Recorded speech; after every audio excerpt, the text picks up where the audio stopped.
Now to the Republican race for Senate to face incumbent Democratic Senator Jon Ossoff. I want to give you a look at the results coming in. Mike Collins is advancing to the Republican runoff in Georgia's U.S. Senate race. Collins speaking to his supporters tonight.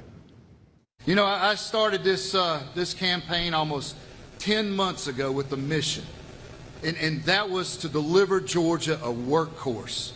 Someone who has been in tough fights and come out on the top, and someone that has always put the people of Georgia first in everything they've done. And y'all, tonight we are one step closer.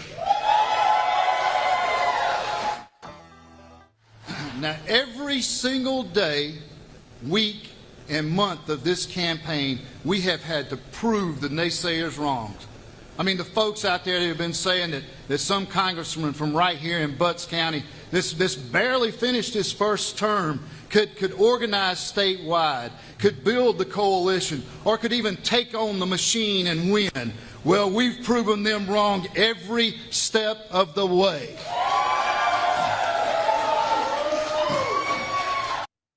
Again, the Georgia Senate race has not officially been called. Congressman Buddy Carter has conceded from the race. WJCL 22 News' Emma Hamilton is live in Sandy Springs tonight at the Carter Watch Party. Emma.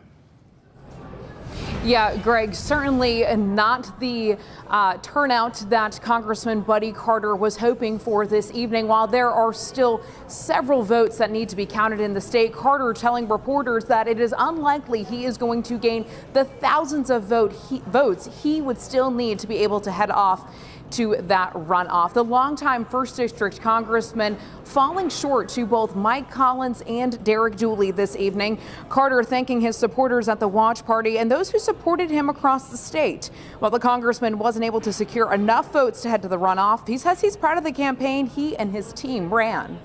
Obviously very disappointed. The votes just weren't there, but I really, there's just, you know, being a person of faith and just having the opportunity that God has given me to serve in the capacity that I've served in as mayor, state rep, state senator, and in Congress. It's really been just an outstanding opportunity for me, and I thank God for that opportunity. Carter says that he's unsure what his political future holds, but that he is dedicated to continuing serving the 1st District through the rest of his term. He did tell reporters that he called both Collins and Dooley tonight to congratulate them and that he plans to support whoever wins the nomination, but he does not plan to endorse either of them over the next few weeks. Now, again, while the race hasn't officially been called, it is likely that Collins and Dooley will head to a runoff. That will happen on June 16th. Live in Sandy Springs tonight, Emma Hamilton, WJCL 22 News.